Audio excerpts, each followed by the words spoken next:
Okay, fam, welcome back. So today we're going to be going over the grayscale trusts and PPI data. So with that being said, let's get it. All right. So uh, the first thing we got to cover here is the PPI data. Fed chair came out. Powell came out. Fed chair Powell came out and talked today about what he always does. He came out to annoy everybody in the markets, right, with the rhetoric from the Fed, and basically just pretty much told us, oh, we're going to be data dependent. Uh, we don't really feel the need to rush rates. Pretty sure Trump, if Powell does not cut rates the way that Trump wants him to, I'm pretty sure Trump's going to get rid of him because, again, Trump did give him that position. I know this is not about politics, but it does matter in finance. Whether you like it or not, it matters. But yeah, I'm pretty sure the Fed's going to be cutting at a more brisk pace going into Trump getting inaugurated into office, and especially after he's there. So, all right, so PPI data. You guys can pretty much, I suppose, think of this like the opposite of CPI data. When CPI goes up, that is not a good thing. When this goes up, that is actually a good thing. Okay, so what exactly is the PPI? Well, Producer Price Index measures change for commodity sold and personal consumption, capital investment, government, and export. So basically, this is a measure of demand, pretty much is what it is. Okay. In short, that's what this is. So if this is going up and inflation is coming down or staying flat, that's a good sign. That means inflation's not resurging and PPI is slowly but steadily growing. Okay, that's a very good sign. That's exactly what we want. That is the Goldilocks scenario. Even if the Fed cuts rates and slams them down to the floor, in my opinion, likely there is not going to be a resurgence of inflation because, again, I've told you guys the extenuating circumstances that contribute to inflation that will no longer be an issue once Trump's in office. Okay. All right. So core PPI, you guys can see that is also stronger year over year, flat month over month. Or I take that back. It's actually up a little bit also month over month. Jobless claims mostly flat. That's also a good sign. So everything seems to be pretty much in line with the whole Goldilocks zone scenario. Okay, so in terms of Bitcoin and the miners, so they've had a minor pullback. Okay, that's to be expected. I mean, Bitcoin just rocketed up for like a week and a half straight, especially once Trump got announced as being the president-elect. The miners have had a decent-sized pullback. Am I surprised? No. Do I think this is going to continue to last? No. Look, I think as soon as the markets start climbing higher again, because again, that one day that we had was just insane. I mean, even our portfolio was up like 11% in one day. It was absolutely bonkers. The miners, again, they exploded up like 30, 50% in a single day. It was crazy, right? There's going to be a pullback after that. So do I think it's going to last? No. As soon as the markets go back up, as soon as Bitcoin starts pushing to new all-time highs, we should see the miners start ripping straight up to the moon. And, of course, the other stocks too, Coinbase, MicroStrategy, a lot of the trust probably, and also the native space as well. Okay, so LTCN, nice big green day here, which is always good to see, kind of a mixed result. Look, what I'll tell you guys about the fact that any of these are green right now, I would say that's actually a good sign, okay? Because again, for the longest time, everybody was like, "Oh God, Grayscale's dead. It's not going anywhere. Ugh, God, why is it not moving?" That's usually what retail does, right?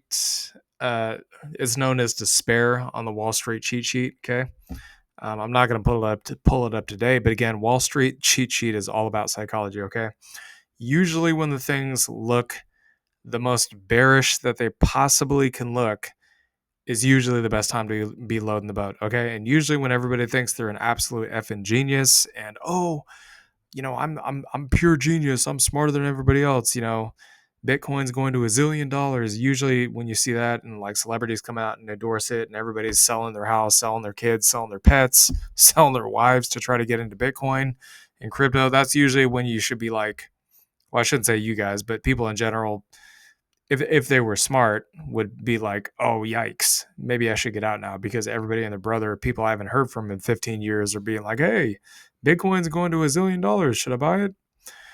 That's usually a warning sign that maybe the top is in. Okay. All right. So, but the fact that these things have any life in them at all, in my opinion, just my opinion, is an early signal for me personally, I think it's an early signal that these trusts they're just about getting ready to launch. Okay. We'll just have to wait and see if this plays out, but I'm pretty sure that's what's about to happen. All right. So LTCN, again, still looking very bullish on the indicators, kind of chopping around here. There might be like a whale or something in here that's kind of range trading this, buying at 12, selling at 16, kind of holding the price in here. That wouldn't be surprising. I mean, guys, the institutional whales like BlackRock and Fidelity, and probably a lot of the regular whales in Bitcoin that have been in Bitcoin since it was $1. When Bitcoin was chopping around for those 7 months, down and sideways, they were probably doing the same thing. Okay, they were probably selling the tops of that range, buying the bottoms, and then the price kind of got stuck there. So, but eventually it did lift, right? And we saw something similar in LTCN also in the past. Right here, there's a range, some whale probably trading the range, and then eventually it broke out, right? So this could be the precipice of that breakout right here. This is a pretty nice green candle. It is above the other ones. You can see the price is slowly chopping up here. I'd say that's a pretty bullish sign. So you guys have the buy zone still somewhere between, I'd say about 13 to probably somewhere between 13 to 17. 25 to 54 is going to be your kind of immediate targets there. Of course, the all-time high is at $510. So keep in mind, even this swing target is still a 10x off the all-time high. So 327% gain here. BCHG, nice little long wick. I'd like to see this become a green candle, but it is a nice little long wick right off the EMAs. That's always a bullish sign. That's a hammer candle too, but of course we have one more day to confirm it. So pullback area here between 730 to about 780, and then the targets would be anywhere from, I'd say, about 1050 to as high as 24. So roughly about 225%. Okay, so HZEN still looks like maybe it's not ready to quite get out of that channel yet, but I would say it's probably coming sooner rather than later. So the buy zone still here between 350 to 425. Then you got 7 to roughly about 1050. So about 200% gain here. And there's probably some of you out there wondering what this question, if this question has not popped up in your head, I would be surprised. But you guys are probably wondering, well, if Fed and the Powell, or if the Fed and Powell cut rates down to zero really quickly, like they did last time in 2020 during the pandemic, isn't that gonna mean that Bitcoin's gonna drop 50-60% and the altcoins are gonna fall off a cliff? In this particular instance, I would say no, because again, you guys got to think of about how the market would perceive this. Okay, during that time frame, there was a health pandemic. There was a serious global threat to humanity. Okay, it was no joke. I mean, even everywhere I was going, people were in masks and they were all fearful for their kids and their lives and God knows what else. Okay, but it was a different time. It was a different situation. Okay, in this situation, we're in a bullish environment. Okay, we have a Goldilocks zone. There's really no need for the Fed to keep rates higher for longer. I would say them keeping rates or slowly cutting rates is actually, well, it's not bearish, but it's not bullish either. Okay, we want it more bullish. But in this case, there's no pandemic scenario. There's no black swan event. Okay. So even if the Fed did cut rates, let's say by 75 basis points every meeting going forward until they get to zero, I don't see that as bearish. As a matter of fact, I think the markets would rally even harder than they already have been if that were to occur. So I'm just going to put that out there. Okay. All right. So ETCG, I'd say if there is any pullback, maybe somewhere between 915 to 1040. Again, that's kind of on the EMAs. Targets up here 13 to 20.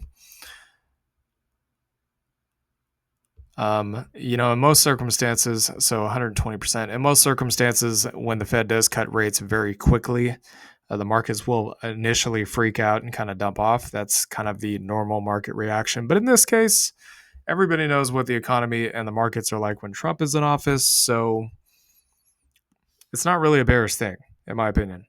Now, whether whether it should be 50 or 75 they should cut by, I mean, that's open for interpretation. But in my opinion, I think the Fed should not, kind of dilly-dally and just get to the point already and start cutting rates at the rate they know they should. So The buy zone here on ETHE, again, there is a gap here. It could fill it, then maybe wick down and pop back up. I'm not saying that's going to happen. It's probably just going to maybe fill the gap or not and then go back up. But in any case, 23 to 28.30 here at support. Cup and handle target here at 48. It's about a 100% move here. GBAT, nice little green day, still kind of bobbing around there. It's another week of accumulation. I mean, if you guys think if you already got your bags packed and you're comfortable, you don't want to buy anymore. You're like, man, screw that. I got like 3 or 4 or 5,000 in here. I don't want to buy anymore until it gets to this level down here at 250. I'm just gonna sit back and wait. Okay, well, I wouldn't blame you. We're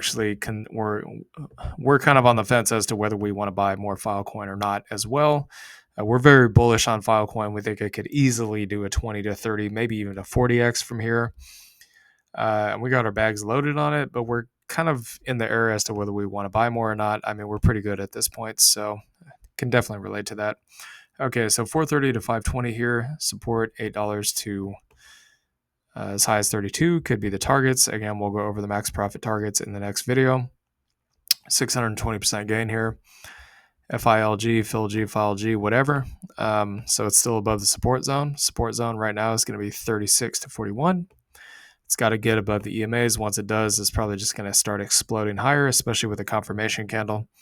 So 400% or $400 is going to be the target up there. So could be as much as 1,100%. Okay, next one here, GLIV. So yeah, this one's kind of a tough one. I would say the buy zone could be maybe anywhere between 7 to 15. It's hard to say exactly because this could be an undercut or it could go lower. And that's the tough thing about trading and investing. When you see these, it's always kind of like, okay, what exactly is it going to do here? Most traders usually don't know. Even those that are very good usually get caught up in this kind of thing where the market makers will come down and they'll stop them out and then move in the direction that they thought the trader initially thought it was going to move. So 970% gain here. G-Link, big fat green candle. Yeah, I'm pretty sure this thing's about ready to break out. Okay, so support here, 40 to 45. Targets could be, I'd say, anywhere between maybe 85 to about 220. 425% move. And again, there is a potential here for what looks like maybe a double or even a triple bottom, which is a bullish pattern, and also a W pattern, which is also bullish. GSOL still climbing up towards that channel. Again, am I surprised? No. Usually when you get these crazy, absolutely stupid levels of dump here, usually does get bought up. So I'll just say the buy zone could be anywhere from 81 to maybe up to 205 at this point. So targets 350 to the all-time high, which is a 580. So maximum measured move here could be as high as 540%. GXLM, nice big fat green candle. That thing looks like it's about ready to bust out of there too. So current buy zone 23. You could set it as low as 1450 because you never know, but I highly doubt this thing's going to pull back at this point. But don't take my word for it. If you have a differing opinion, then do whatever you think is best for you. So 53 to 70 here as the targets. We'll just give you two different measurements here. Best case scenario, 190%. Worst case scenario, 385%. Mana. So this one is above that white line. Again, I believe it is actually above there on the daily, which would be a confirmation, of course. So it is holding above those EMAs in that line. So I'm going to say the line as of right now is going to be support. So 1015, 1020, somewhere there. Targets would be 17 to roughly about 70.